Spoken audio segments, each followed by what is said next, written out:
There are people who consider themselves apolitical. They think of themselves as so-called ordinary people, working on the assumption that ordinary people don't concern themselves with politics except every 4 years or so, maybe. They feel like they don't know enough, that they don't have the super spiritualist, ultra-moral, vegan, hippie authority to be involved, that they don't have a college degree in anything related. Perhaps they mistakenly believe that the big picture is just a hassle or a privilege that is not their business and the authorities will take care of it. This is an issue about which we are simply unable to do that. This is not a distant problem for someone else. Environmental damage is making itself felt now. The authorities have clearly shown themselves as not very interested in taking care of it. Worse, when the environment is damaged, the ground is being eroded from beneath our feet, sometimes literally. No ordinary person can ignore an issue which literally threatens our planet. Even if it just seems like a problem for future generations, it raises questions about what your significance as an individual person is if the world you are living in will perish. Do we really want our children to come back from playing outside drenched in oily rain, right? Of course, for many people, the question is not so much whether or not they care, but what they can do about it. The popular enthusiasm for recycling, not littering, litter cleanups, hybrid cars, personal solar panels, and alternative fuels clearly indicates that apathy is not really the main problem. I know that being involved is difficult. We have all our obligations. We all work every day. Some of us are working more than one job. The rest of us are searching for jobs. Now more than ever, times are difficult and people are wrapped up in just trying to survive.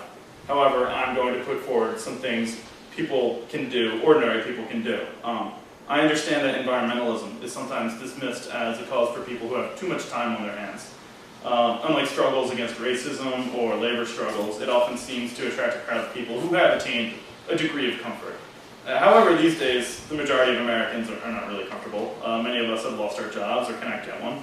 Those of us who have a job live in fear of losing it, are often hideously overqualified, and have probably tolerated an increased workload as our coworkers get cut, retirements are not replaced, and employers feel confident in being able to squeeze more out of us during this climate of fear. To talk about the environment while ignoring the economic troubles we face would be completely out of touch. Fortunately, the environmentalist movement can today actually offer part of the solution to the economic crisis, which, according to the International Monetary Fund's July report, that's probably not going to get better for the next roughly year and a half. That is to say, the recession won't get better on its own, but there are many environmentally driven projects that the US government could sponsor. For one thing, Germany has developed, actually this was 30 years ago, something they call the Passivhaus. It's a house that has no heating or cooling system, only costs 10% more, looks totally normal, and is so well insulated that the whole thing just runs on its own at the same standard that of ridiculous air conditioning that you and I live by. The government could mandate that all houses being built be fitted like this, that all buildings be retrofitted like this. There are other projects that the government could sponsor. According to a World Watch Institute report in 2008, concentrated solar power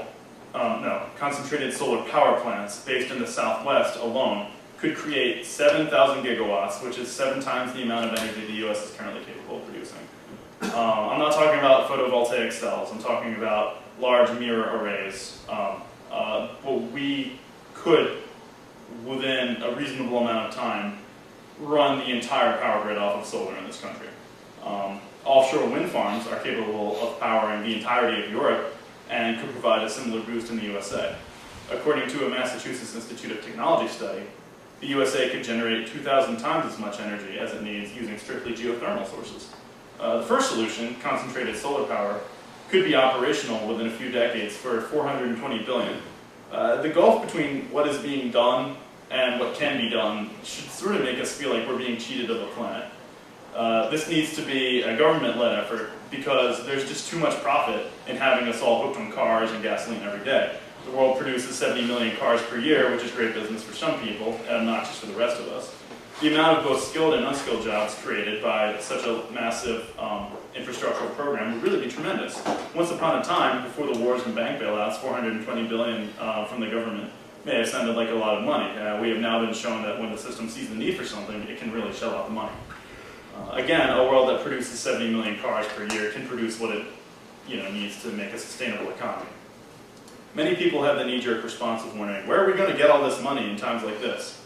Many political talking heads are now talking about using the economic crisis as an excuse to justify cuts to Social Security, a delay of retirement age, and cuts to all sorts of existing social programs.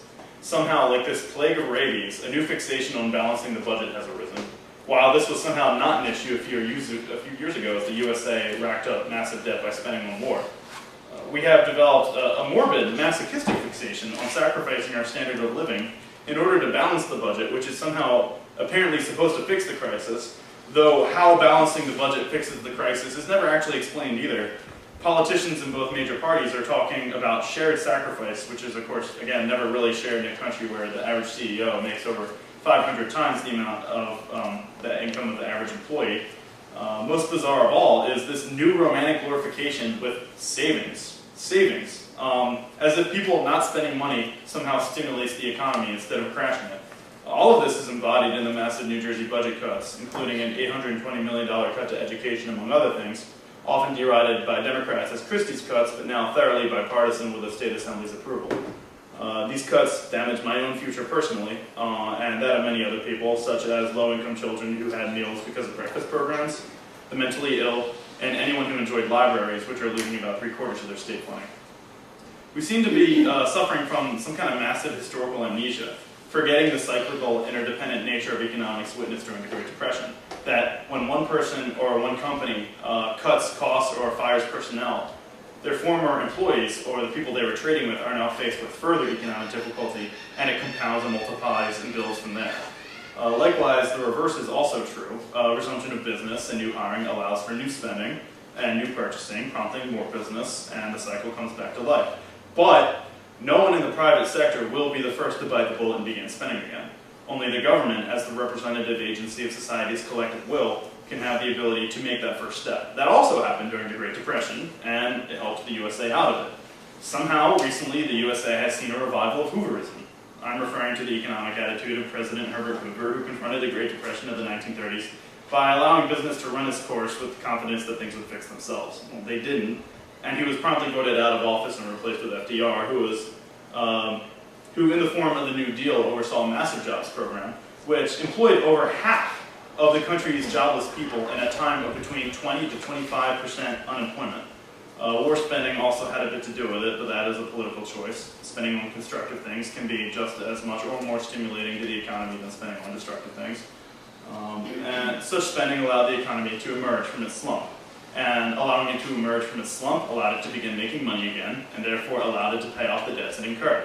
Not incurring any debt or any further debt would have kept the USA in its depression, and the debt would have never been paid off. We have to have the same foresight in the times we live in. And this is where environmentalism comes back in. Barack Obama has often said that green jobs will be part of the economic stimulus, but we have to wonder where they are.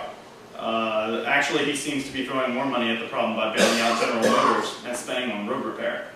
Obama recently congratulated himself for putting $2 billion towards solar panels, next to the $1 trillion spent on the financial bailouts and the potentially $3 trillion that will be consumed by the war on terror, according to the Washington Post. $2 billion for solar panels is a joke.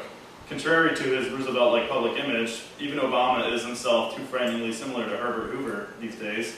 He and George Bush passed the financial bailout, but many banks have not had the confidence in the economy which would prompt them to loan money again.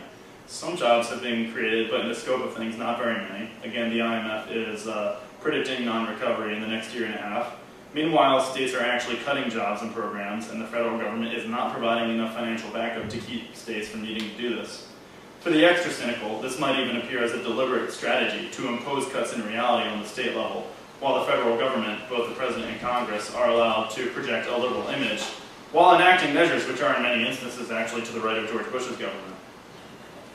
We should take this economic crisis, a time in which the market has both failed to lead production forward and failed to interact with nature safely, as an opportunity to launch ambitious state-led initiatives to both create jobs and to address issues which need solutions such as environmental problems. Again, once upon a time, spending $500 billion on solarizing the nation's electricity supply may have sounded like a lot.